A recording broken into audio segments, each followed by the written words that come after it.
প্রবাসী ভাই বোনেরা, আসসালামু আলাইকুম। সবাইকে আমার শুভেচ্ছা জানাচ্ছি। আজকে আপনারা জানেন, আপনারা নিজেরাই জানেন যে দেশের মানুষ কেউ ভালো নাই। বাংলাদেশ আজকে হায়নার কবলে পড়েছে। মনে হচ্ছে যেন আজ আবার সে 1971 সালের মতো হায়নাদের দখলে নিম্নবিত্ত থেকে মধ্যবিত্ত উচ্চবিত্ত অবরুদ্ধ জীবনযাপন করাচ্ছে। এটা ক্ষমতালোভী দুর্নীতিবাদ জঙ্গিদের দ্বারা সমগ্র জাতি আজ নিষ্পেষিত অবরুদ্ধ। একটা সোনার দেশকে মাত্র 5 মাসের মধ্যে শ্মশানে পরিণত করেছে। আর এই নেতৃত্বে রয়েছে এমন এক ব্যক্তি যে নিজেই বলেছে যেখানে কোনো নেতা ছিল না, কোনো ছাত্র জনতার আন্দোলন ছিল না, এটা ছিল তার মেটিকুলাস ডিজাইন মাস্টার মাইন্ড দ্বারা পরিকল্পিত একটা অমানুষ জঙ্গিবাদ। মোহাম্মদ ইউনূস সে নিজে এটা স্বীকার করেছে যে একেবারে পরিকল্পিত ভাবে সে এই ঘটনাটা ঘটিয়েছে। বাংলাদেশের জনগণ বা ছাত্র জনতা সবাইকে বুঝিয়ে দিয়ে দেয় অবৈধভাবে অসাংবিধানিক ক্ষমতা দখলকারী জঙ্গিবাদ ইউনূস, তার উপদেষ্টা বৃন্দ এবং সমন্বয়ক মাস্টারবাদ, দেশি দালাল, যুদ্ধাপরাধীদের উত্তরসূরি, বিদেশি কোন কোন শক্তি ইন্ধন দিয়েছে এবং কিছু রয়েছে। মনে হয় আওয়ামী লীগ বিরোধী শক্তিগুলো সমাধান এক হয়েছে।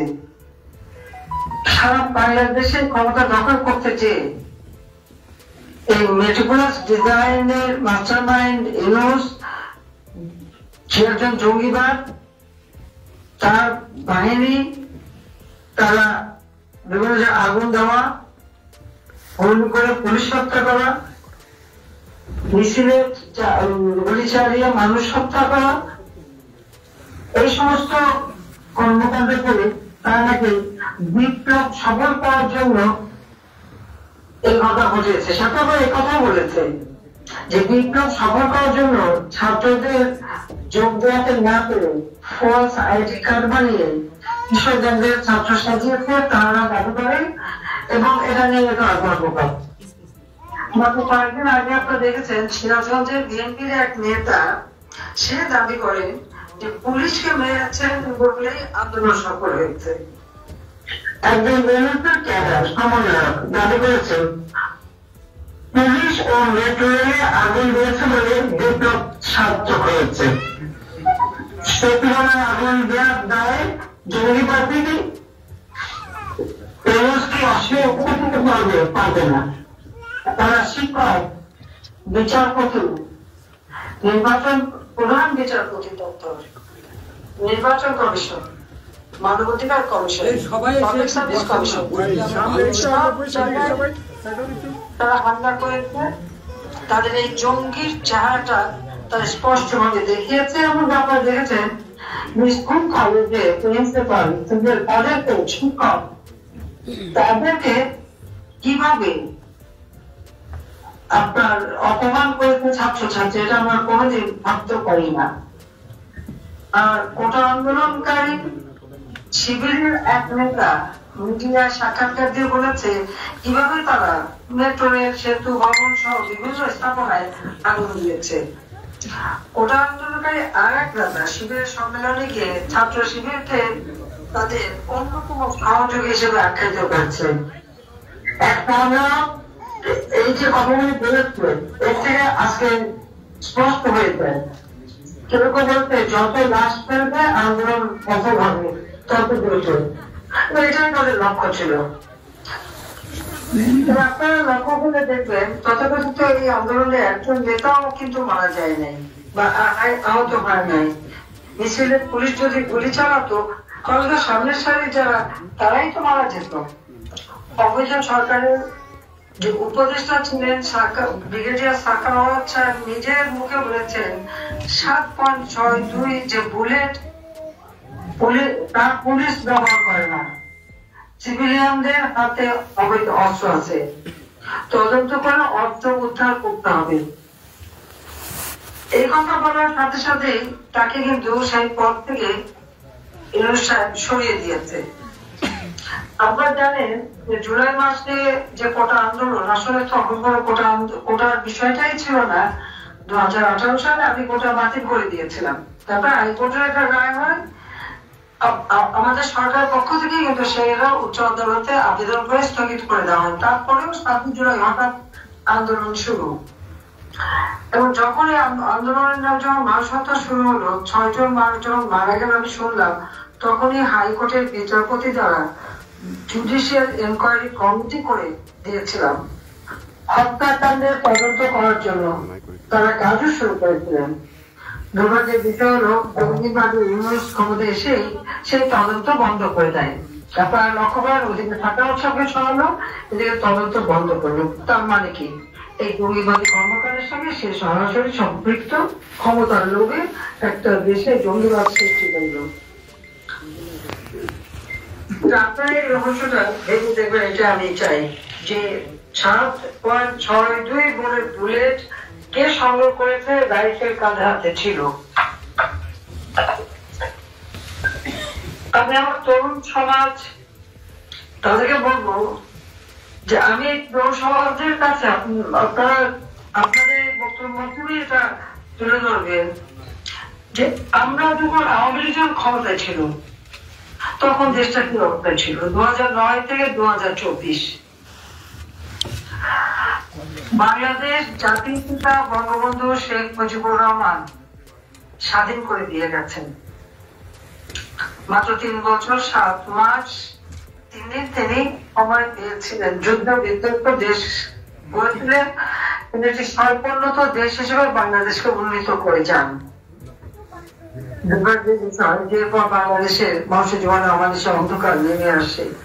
15 আগস্ট 1975 সালের 15 আগস্ট জাতির পিতাকে নির্মম হত্যা করে। সেদিন শুধুমাত্র বঙ্গবন্ধু শেখ মুজিবকে হত্যা করেনি, আপনারা জানেন যে আমার মা বেগম ফজলিয়াত হোসেন মুজিবকে হত্যা করে আমার 3 ভাই মুক্তিযোদ্ধা ক্যাপ্টেন শেখ মোহাম্মদ, লেফটেন্যান্ট শেখ জামাল এবং আমার ছোট্ট ভাইটি মাত্র 10 বছর, তাদেরকে নির্মমভাবে হত্যা করে। কামাল জামানের বন্ধুকে হত্যা করে।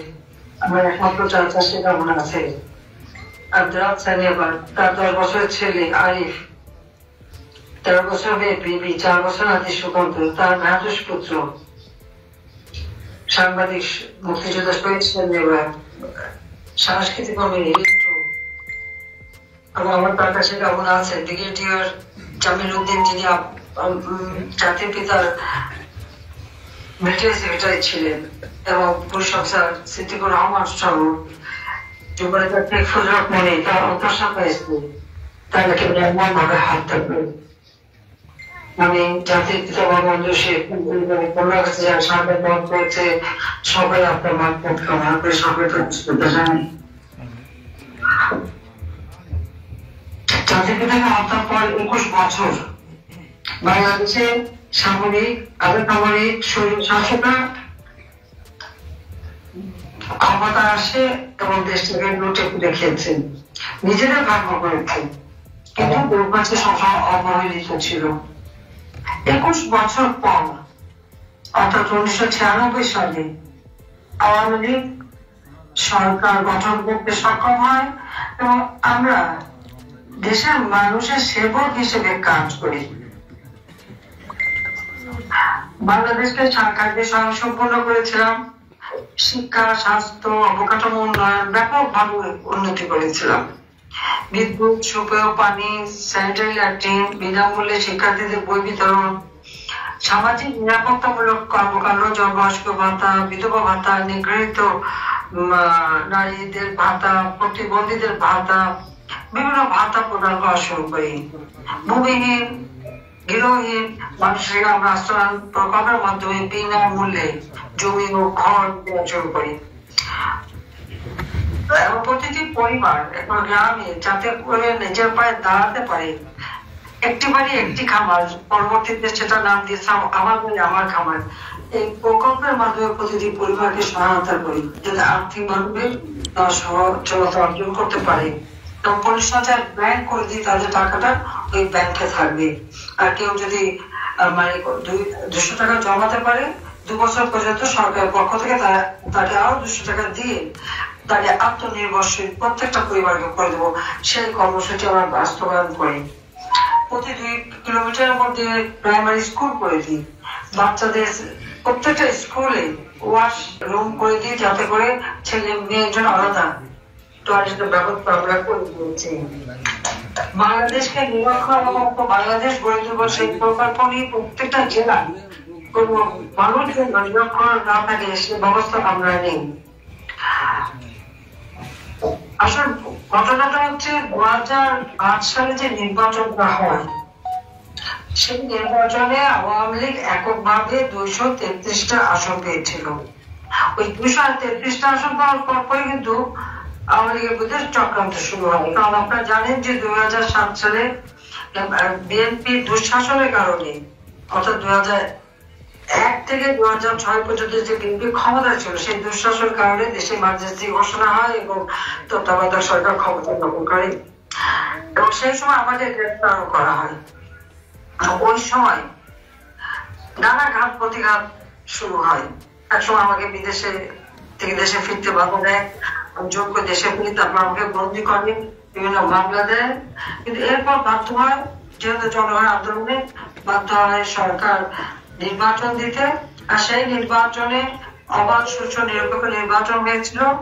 আওয়ামী লীগ মহাজোট করেছিল, কিন্তু আওয়ামী লীগ দলীয় ভাবে এককভাবে 233টা সিট পেয়েছিল, আর বিএনপি পেয়েছিল মাত্র 30টা আসন। সেই থেকে যে চক্রান্তটা শুরু হলো, তখনই আপনারা জানেন যে কিভাবে সেই বিদ্রোহের ঘটনা ঘটানো হলো, একটার পর একটা নানা রকম চক্রান্ত। সেগুলি মোকাবেলা করেও বাংলাদেশের মানুষের উন্নয়নের কর্মকাণ্ড আমরা পরিচালনা করি। মাত্র 15 বছর 8 মাসে আমরা সুসংগঠিত উন্নয়ন পরিকল্পনার মাধ্যমে বাংলাদেশকে আমরা এগিয়ে নিয়ে যাই, এবং 2020 সালে জাতির পিতার জন্ম শতবার্ষিকী এবং 2021 সালে যখন আমরা স্বাধীনতার সুবর্ণ জয়ন্তী পালন করছি, সেই সময় বাংলাদেশ উন্নয়নশীল দেশে উন্নীত হয়।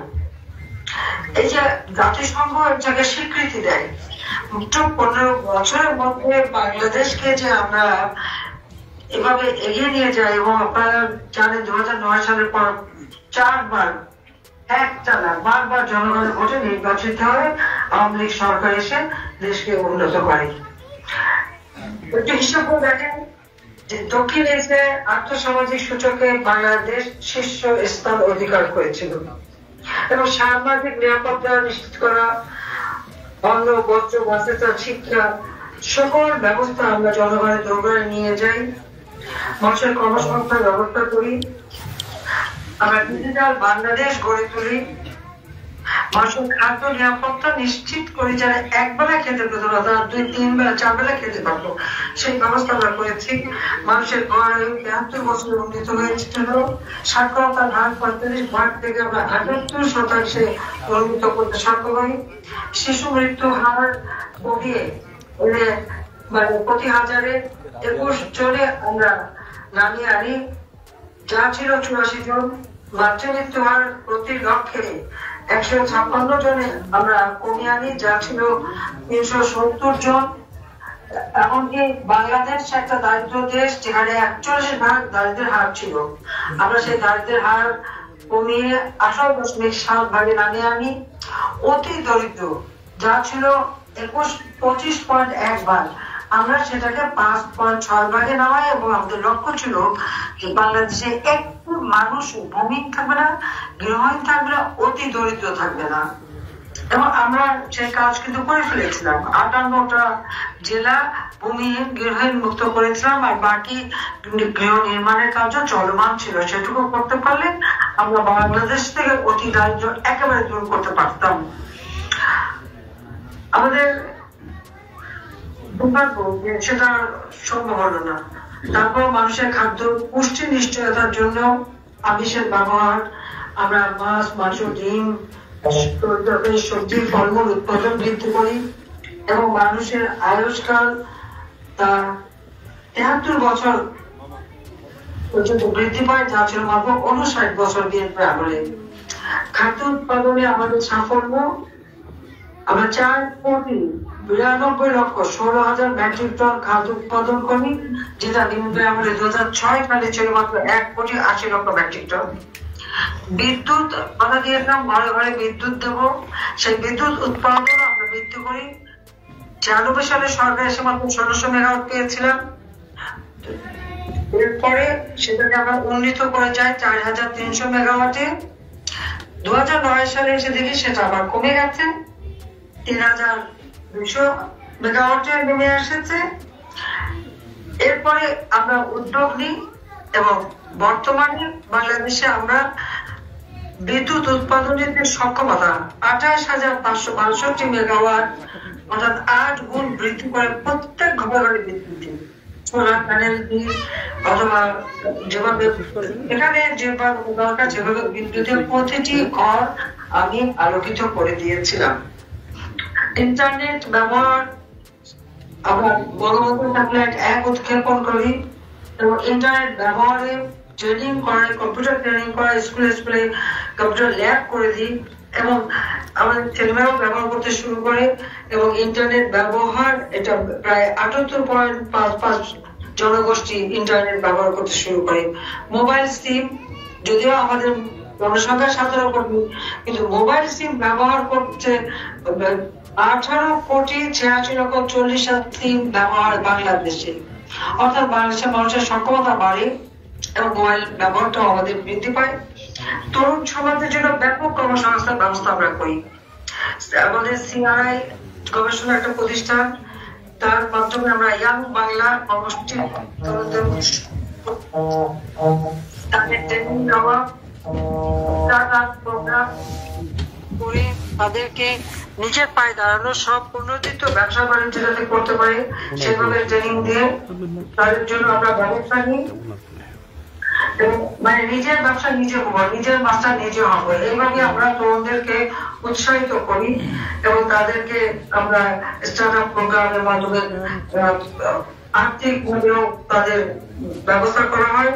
তাছাড়া লার্নিং অ্যান্ড আর্নিং এর একটা কর্মসূচি আমরা বাস্তবায়ন করি, যার মাধ্যমে কম্পিউটার শিখে এবং 9টা ভাষার অ্যাপ তৈরি করে দিই, ফ্রিল্যান্সিং ব্যবস্থা। তারা আমাদের সবচেয়ে মজার মানে সবচেয়ে আনন্দের ব্যাপার যে এই প্রায় 7 লক্ষ তরুণ তরুণী এবং সাধারণ মানুষ, এরা কিন্তু প্রায় 7 লক্ষ তারা ফ্রিল্যান্সিং করে এবং তাদের সার্টিফিকেট, তাদের স্বীকৃতিও আমরা দিয়েছি, এমনকি মাদ্রাসার শিক্ষাকেও আমরা স্বীকৃতি দেই এবং উচ্চশিক্ষার ব্যবস্থা করে দিই।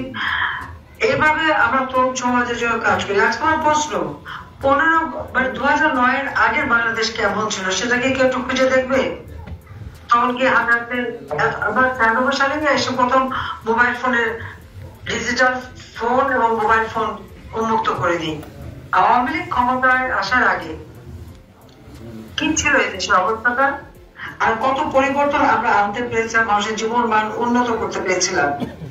কারণ এই যে সামাজিক সুরক্ষা, সেবা প্রদান, বহুমুখী কর্মসংস্থান ব্যবস্থা আমরা নেই, আমরা কর্মসংস্থান ব্যাংক করে দিচ্ছি, ব্যাংকের থেকে বিনা জামানতে আমাদের তরুণ সমাজ তারা যেন লোন দিতে পারে সে ব্যবস্থা করি। কোম্পানি আইন সংশোধন করে এক ব্যক্তি কোম্পানি করতে পারে সে ব্যবস্থা করে দিই। বিদেশি বিনিয়োগ ব্যাপকভাবে আসতে শুরু করে। আমাদের যারা বর্গা চাষী, কৃষকদের ভর্তুকি দেওয়া, স্বল্প মূল্যে কৃষি উপকরণ যাতে পায়, বিদ্যুতের 20% আমরা ভর্তুকি দিই এবং আমাদের যারা বর্গা চাষী তাদের জন্য বিনা জামানতে কৃষি ঋণ বিতরণ আমরা শুরু করি। আমাদের কোন শ্রেণী, আমি যখন প্রথম সরকার আসি মাত্র 1600 টাকা তাদের মজুরি ছিল, 93 সালে আমি 1600 টাকায় বৃদ্ধি করি। আর 2009 আসার পর সেই 1600 টাকার থেকে আমি 12,000 টাকায় উন্নীত করে গিয়েছিলাম, সাথে সাথে তাদের টিফিনের ব্যবস্থা, চিকিৎসার ব্যবস্থা, মাতৃত্বকালীন ছুটির ব্যবস্থা, সব ব্যবস্থা এবং ডরমিটরি নির্মাণ করে দিই। আমরা আমাদের দেশের প্রত্যেকটা মানুষ যারা অনগ্রসর মানুষ, তাদের জন্য কাজ করি। আমরা 50 লক্ষ ভূমিহীন মানুষকে বিনামূল্যে 2 কাঠা জমি এবং ঘর তৈরি করে দিয়েছি। এগুলো তাদের কোনো পয়সা খরচ করতে হয় না, সেটা আমরাই দিচ্ছি। আমাদের সময় যখন হিজড়া বেদে আরেকটা গ্রুপ আছে, পান্তা গ্রুপ, যারা শুধু নৌকাই থাকে এবং কুষ্ঠরোগী, প্রতিবন্ধী, যত অনগ্রসর গ্রুপ, প্রত্যেকটা বিনামূল্যে ঘর এবং ট্রেনিং এবং জীবিকার ব্যবস্থা আমরা করে দেওয়া শুরু করি। বাংলাদেশে একসময় দুর্ভিক্ষ প্রতিনিয়ত লেগে থাকতো, উত্তরবঙ্গে মঙ্গা যেটাকে বলে। আওয়ামী লীগ সরকার থাকবে তো কোনো মঙ্গা হতো না, কোনো মঙ্গা ছিল না, মঙ্গা ভুলে গিয়েছিল এবং সেখানকার মানুষ 2 বেলা 3 বেলা খেতে পেত, যেখানে একটা মানুষের একটা আশার আলো জেগেছিল। সারা বিশ্বব্যাপী বাংলাদেশ উন্নয়নের রোল মডেল হিসেবে পরিচিত হতো। বাংলাদেশের প্রত্যেকটা ক্ষেত্রে আমরা যে উন্নতিটা করে দিয়েছিলাম সেটা তো মানে সকলেই দেখেছে। এখন আমার প্রশ্ন যে আজকে কি অবস্থা চলছে দেশে, সেখানে আমরা প্রবৃদ্ধি প্রায় 7.2 ভাগে উন্নীত করেছে 2023 সালে। আজকে সেই বাংলাদেশের প্রবৃদ্ধি কোথায় নেমে গেছে আপনারা দেখেন। আমাদের ক্ষমতা এসেছেন আর প্রবৃদ্ধি এখন 1.8%। যে প্রান্তিকে এই 1.81% নেমেছে, গত বছরে ওই প্রান্তিকে বাংলাদেশের প্রবৃদ্ধি ছিল 6.04 আমরা অর্জন করেছিলাম, যেখানে আগের বছর একই প্রান্তিকে জিডিপি অর্থাৎ প্রবৃদ্ধি হয়েছিল 6.04%। কিভাবে এই প্রবৃদ্ধিকে এবারে এই বছরের প্রান্তিকে ওই একই প্রান্তিকে 1.8 কেমন নামালো সেটা আমার প্রশ্ন। তার উদ্দেশ্যটা কি? গত 5 মাসে বাংলাদেশে কোনো বিনিয়োগ আসেনি, তার উপর মনের ভীতি। আমরা তো সিঙ্গেল ডিজিটে ধরে রেখেছিলাম, 8 থেকে 9% উপরে দেয়নি। জনগণের অর্থ আত্মসাৎ করছে, যেখানে প্রত্যেকটা জিনিসের দাম বেড়ে গেছে নিত্য প্রয়োজনীয়। আমরা ইনফ্লেশন বেড়েছিল বলে যখন 8-9 ছিল, তখন আমি 1 কোটি পরিবারের জন্য টিপির মাধ্যমে পারিবারিক কার্ড বিতরণ শুরু করেছিলাম।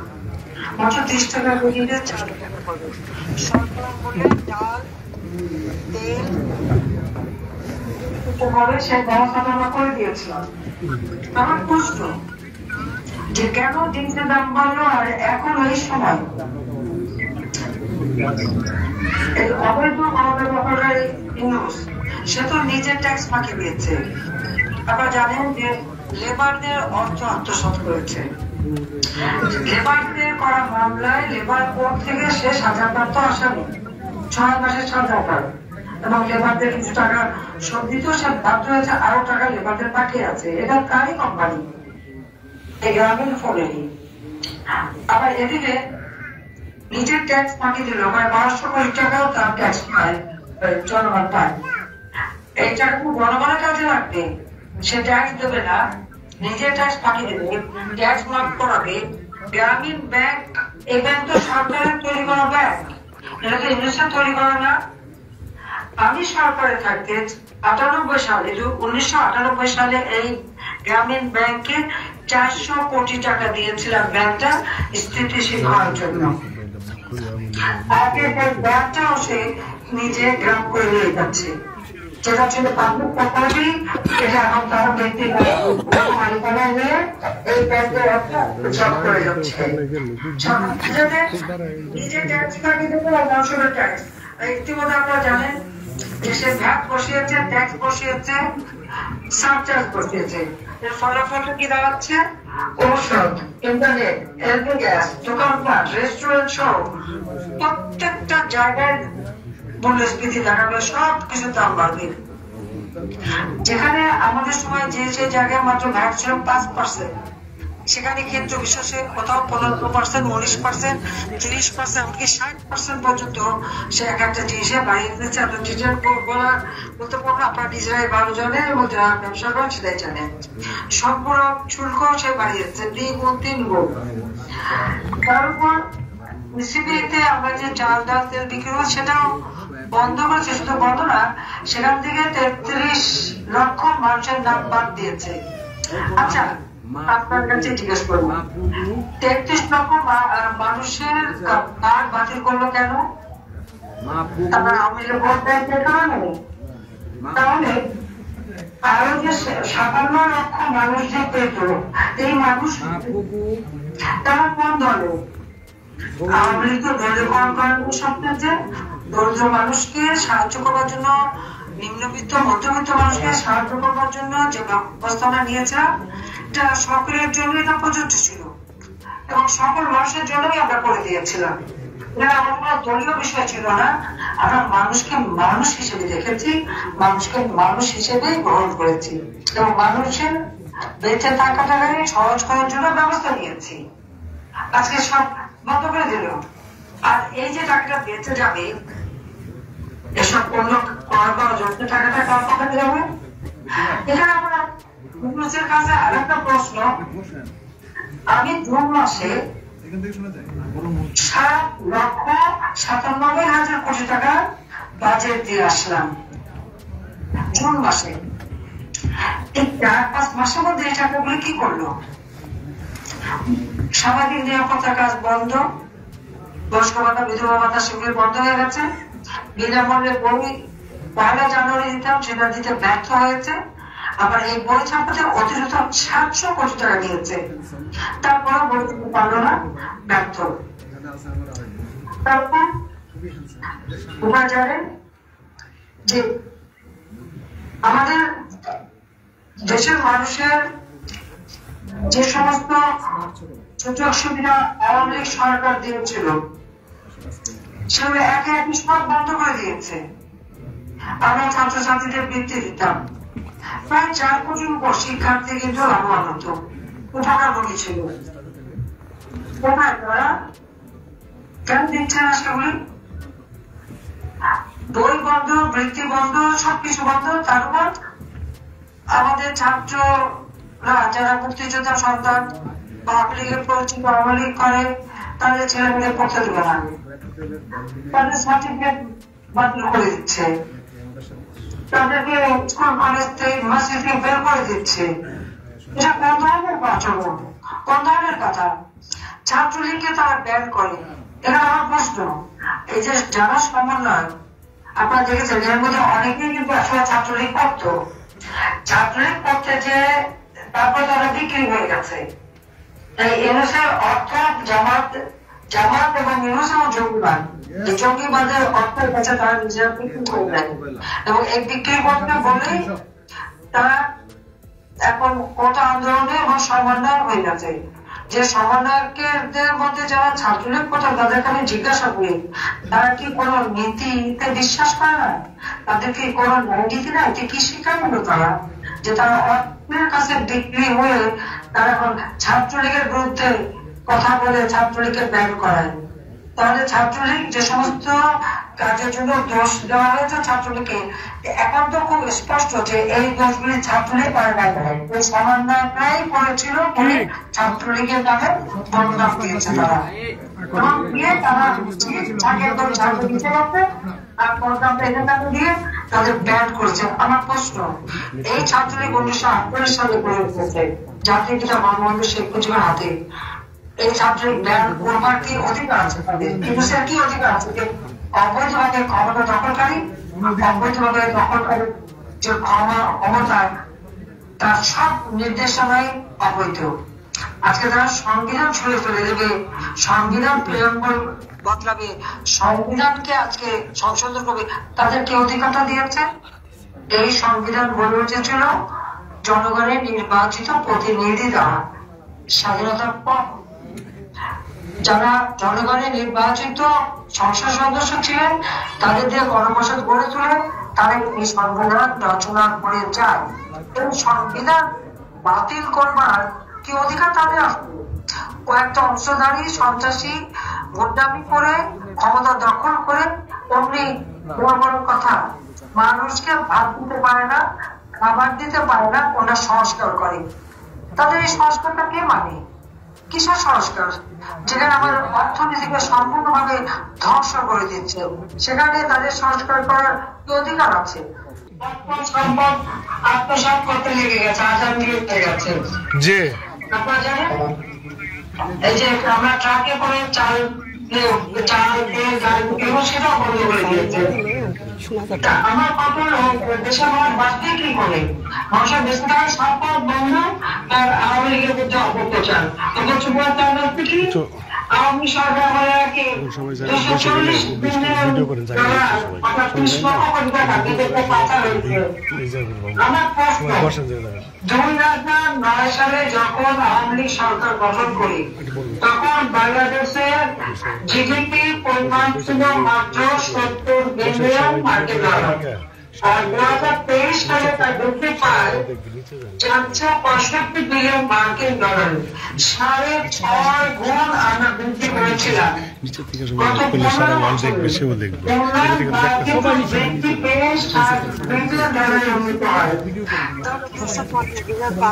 কিভাবে গত 15 বছরে 60,000 কোটি টাকা ছাপানো হয়েছে। তাও কোভিড যখন শুরু হয় তখন আমরা একটু অধিক পরিমাণে টাকা ছাপিয়ে সকল সাধারণ মানুষকে আমরা, আপনারা জানেন যে ক্যাশ টাকা সকলের হাতে পৌঁছায়। গার্মেন্টস শ্রমিকদের সমস্ত মজুরি টাকা আমি দিয়ে দিই। আমাদের ইমাম মুয়াজ্জিন থেকে শুরু করে সাংবাদিক, সাংস্কৃতিক কর্মী, এমনকি রিক্সাওয়ালা থেকে শুরু করে খেটে খাওয়া মানুষ প্রত্যেকের ঘরে ঘরে খাবার পৌঁছে দেওয়া, বিনামূল্যে টিকা দেওয়া, বিনামূল্যে চিকিৎসার ব্যবস্থা সবই আমরা করেছিলাম। তখন আমাদের প্রচুর টাকা লেগেছিল, কিন্তু 15 বছরে তাই আমরা 60,000 কোটি টাকা ছাপিয়েছি। আর আজকে আমরা কি দেখি, গত 4 মাসে, মাত্র 4 মাসের মধ্যে ইউনুস 22,000 কোটি টাকা ছাপিয়েছে মাত্র 4 মাসে। হিসাব করেন, কোথায় 15 বছর আর কোথায় 4 বছরে কত টাকা ছাপালো। শেয়ার বাজার কিন্তু পৌঁছলো, শেয়ার বাজার সব টাকা সে পাচার করে নিয়ে চলে গেছে, কোটি কোটি টাকা। ব্যাংক, বিমা, আর্থিক প্রতিষ্ঠান একে একে ধ্বংস করে দিচ্ছে। চারিদিকে শুধু হাহাকার। সে ব্যবসায়ী একটার পর একটা কারখানা বন্ধ হয়ে যাচ্ছে, কত শ্রমিক বেকার হয়ে যাচ্ছে, এখন তারা খেতে পারে না। তার উপর আমাদের স্বাধীনতা এবং মহান মুক্তিযুদ্ধের বিজয়, এটা তো আমাদের গৌরবের বিষয়, সেখানে আঘাত করতে ছাড়েনি। জাতির পিতা বঙ্গবন্ধু শেখ মুজিবুর রহমানের নেতৃত্বে 24 বছরের সংগ্রাম আমাদের এই স্বাধীনতা অর্জন। এই স্বাধীনতা সংগ্রাম এবং মুক্তিযুদ্ধে বিজয় অর্জন করেই তো আমরা স্বাধীন সার্বভৌম বাংলাদেশ পেয়েছি। বাংলাদেশ নামটাও তো জাতির পিতা বঙ্গবন্ধু শেখ মুজিবেরই দেয়া। সেই 71 সালে পাকিস্তান হানাদার বাহিনী আর এদেশের দেশীয় দোসর রাজাকার আল-বদর, আল-শামস নামে গ্রুপ করে 30 লক্ষ মানুষকে হত্যা করেছিল। 2 লাখ নারীদের উপর পাশবিক অত্যাচার করে, ঘর বাড়ি জ্বালিয়ে দেয়, লুটপাট করে। 1 কোটি মানুষ প্রাণ বাঁচাতে ভারতের মাটিতে আশ্রয় নেয়। দেশের ভিতরে আরো 3 কোটি মানুষ ঘর বাড়ি হারায়, সব পুড়িয়ে দিয়েছিল পাকিস্তানের হানাদার বাহিনী। বাংলাদেশের স্বাধীনতায় বিরোধিতাকারী সেই পরাজিত শক্তি 1975 সালে 15ই আগস্ট জাতির পিতা বঙ্গবন্ধুকে হত্যা করে সেই পরাজয়ের প্রতিশোধ গ্রহণ করেছিল। হত্যা করে ষড়যন্ত্রের মাধ্যমে ক্ষমতা দখল। জিয়াউর রহমান, এরশাদ এবং খালেদা জিয়া প্রত্যেকে কিন্তু এই যুদ্ধাপরাধীদের আপনারা দেখেছেন, তাদের মন্ত্রী বানিয়েছে, এমপি বানিয়েছে, তাদেরকে ক্ষমতায় বসিয়েছে, তাদের তোষামত করেছে। কেন? যারা এত বড় অপরাধ করলো, সেই যুদ্ধ অপরাধীদের বিচার জাতির পিতা শুরু করেছিলেন, তাদেরকে মুক্তি দিয়ে জিয়াউর রহমান বের করে নিয়ে আসে। শাহ আজিজকে প্রধানমন্ত্রী করে, মৌলানা মান্নান উপদেষ্টা, আলিম উপদেষ্টা, এইভাবে রাজাকারদের একটা মানে সরকারের, এবং পরবর্তীতে এই যে মাশাআল্লাহ জারি করে ক্ষমতা দখলকারীরা কিন্তু এই কাজই করে যায়। এবং আজকে আপনারা দেখেছেন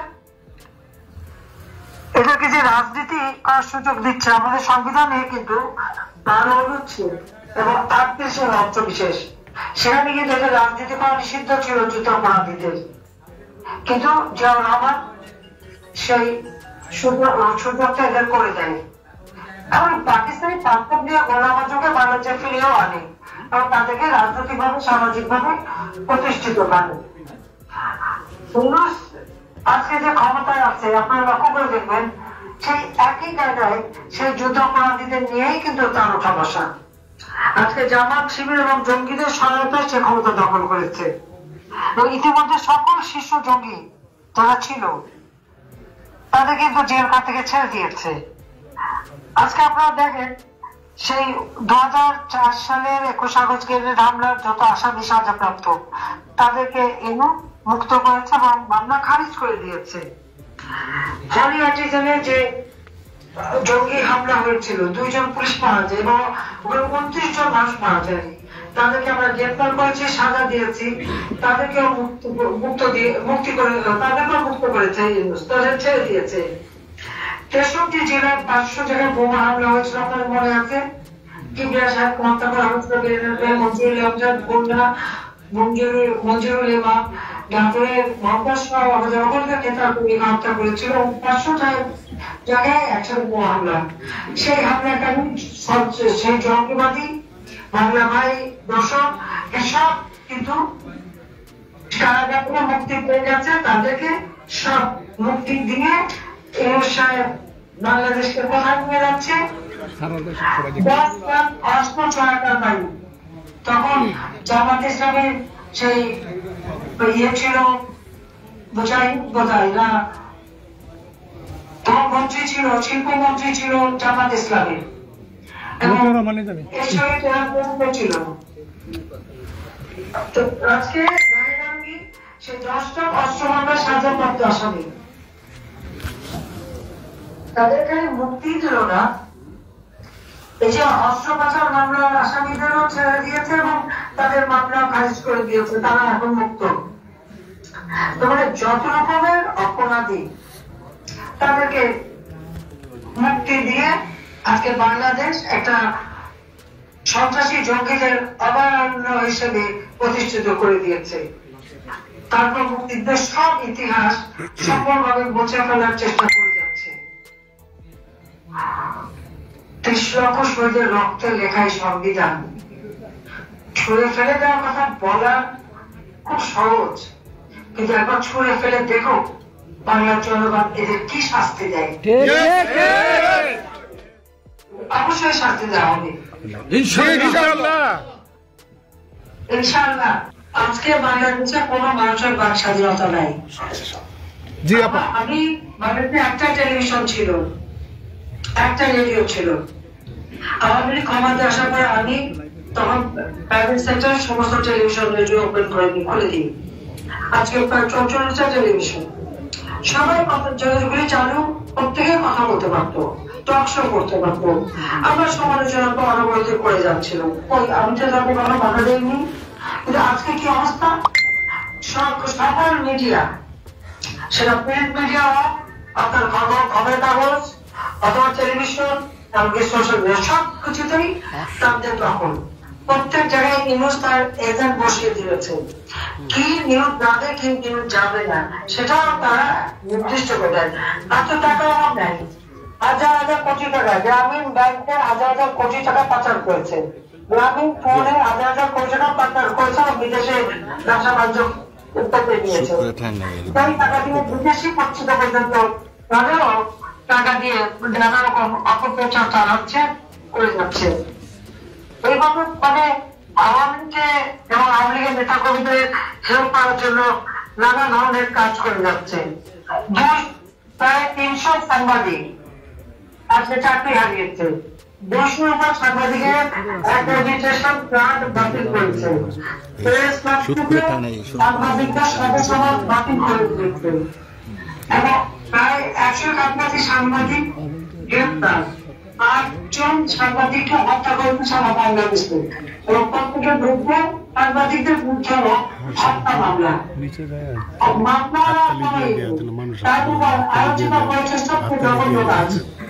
সেই পীর মাসায়েক তাদের উপরে হামলা, মাজার দরগা শরীফে হামলা, মসজিদে হামলা, সেগুলির ভাঙচুর, লুটপাট, গুলি হানা হয়েছে অনেক দরগা শরীফ, হিন্দু, বৌদ্ধ, খ্রিস্টান, ক্ষুদ্র নৃগোষ্ঠী তাদের উপর নির্যাতন, মন্দির, গির্জা, তাগোটা সব লুটপাট করেছে এবং ভেঙে ফেলেছে বা আগুন দিয়েছে। এই মাত্র এই 2-3 দিন আগে আপনাদেরকে ক্ষুদ্র নৃগোষ্ঠী তাদের একটা দাবি নিয়ে গেছে, তাদেরকে কিভাবে পুলিশ দিয়ে আক্রমণ করেছে এবং পুলিশ বাহিনী তাদেরকে আহত করেছে সেটা আপনারা দেখেন। এমনকি একটা সাধু তাকেও গ্রেপ্তার এবং কাউকে জানি না, আইনজীবী, ডাক্তার, সাংস্কৃতিক কর্মী, সাংবাদিক, মানে এদের অত্যাচার থেকে কেউ রেহাই পায়নি। সকল লোকে সাংবাদিকদের যেমন অত্যাচার করছে, আবার এখনো ভালো ভালো যারা প্রখ্যাত ডাক্তার তাদের উপরেও হামলা, তাদেরকে বিরুদ্ধে মামলা দেওয়া হয়েছে।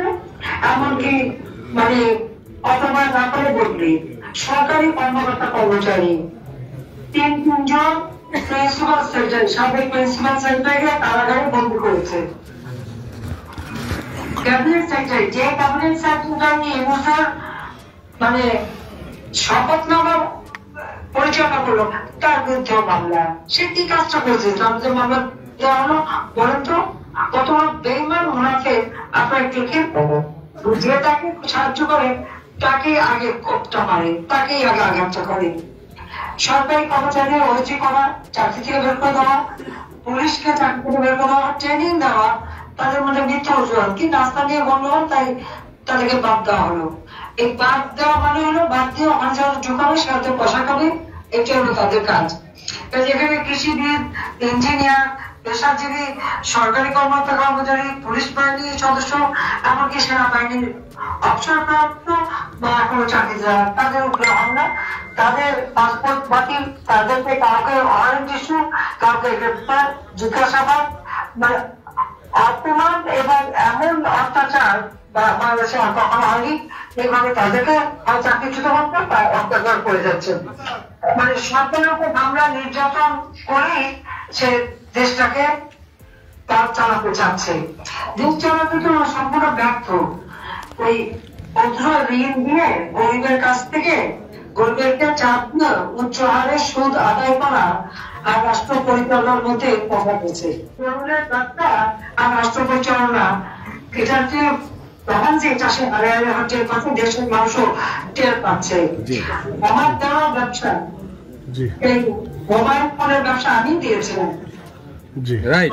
মোবাইল ফোনের থেকে যে আয় হবে সেটা গ্রামীণ ব্যাংকে যাবে, 1 পয়সাও দেয়নি।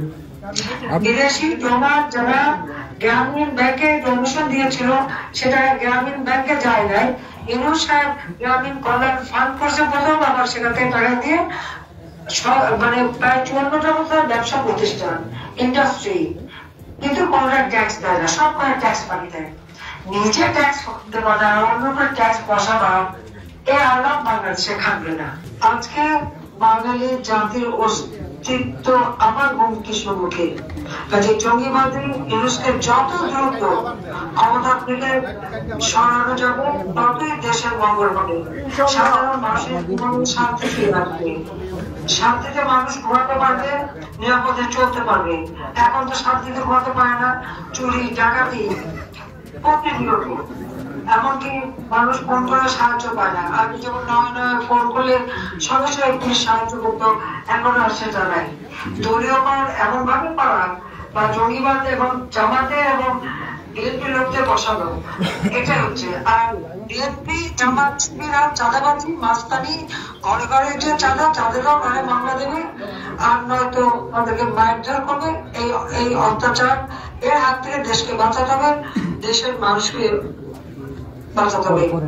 আপনারা যারা প্রবাসে বসবাস করেন, আমি সকলের প্রতি আহ্বান জানাবো যে আপনারা দেশের ভিতরে আমাদের আওয়ামী লীগের নেতা কর্মীরা অত্যন্ত কষ্টে আছে, ঘরে থাকতে পারে না, ঘর বাড়ি সব জ্বালিয়ে পুড়িয়ে দিয়েছে। না হলো 1 কোটি প্রতিষ্ঠান সারা বাংলাদেশে জ্বালিয়ে পুড়িয়ে নিউজ সরকার করেছে, সারা বাংলাদেশ চলছে, একবার ইউনিয়ন পর্যায় পর্যন্ত। আমাদের আওয়ামী লীগ অফিস বঙ্গবন্ধু ভবন, সব থেকে বড় কথা এই বঙ্গবন্ধু ভবন সে জ্বালিয়ে দিয়েছে।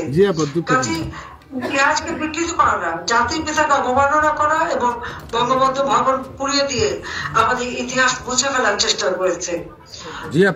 উনি তার বিরুদ্ধে আজকে সকলকে সোচ্চার হতে হবে এবং প্রবাসে বসেও আপনারা সকলে কাজ করেন, আপনারা স্থানীয়ভাবে যারা তাদের সাথে যোগাযোগ করেন। আর প্রবাসী বাঙালি এবং দেশে বিদেশে, দেশে তো মানুষ বেরোতেও পারে না, তাদেরকে মার পিট অত্যাচার করে। কাজে এটা সকলে মিলে আসুন, আমরা সবাই ঐক্যবদ্ধ হই এই জঙ্গিবাদী শাসক ইউনুসের হাত থেকে, জঙ্গিদের হাত থেকে রক্ষা করি, দেশের মানুষের কল্যাণ করি। ইনশাআল্লাহ এই বাংলাদেশ আমাদের যে প্রেক্ষিত পরিকল্পনা আমরা প্রণয়ন করেছি 2021 থেকে 41, 2021 থেকে 41-এর মধ্যে বাংলাদেশকে আমরা উন্নত ক্ষুধা রাজ্যমুক্ত উন্নত সমৃদ্ধ স্মার্ট বাংলাদেশ হিসেবে গড়ে তুলব, সেই পরিকল্পনা আমরা নিয়েছিলাম। একটি উন্নয়নশীল দেশ হিসেবে গড়ে তোলা এবং সেখান থেকে ধাপে ধাপে উন্নত দেশ ইনশাআল্লাহ আমরা করতে পারবো। কারণ এই জল্লাদের হাত থেকে দেশকে আগে মুক্ত করতে হবে, সুদখোর খুনি এর হাত থেকে দেশকে মুক্ত করবার জন্য। এবং আমি আপনাদের আহ্বান জানাই যে মানবতা বিরোধী নিউজ এর ক্ষমতায় থাকার কোনো অধিকার নাই।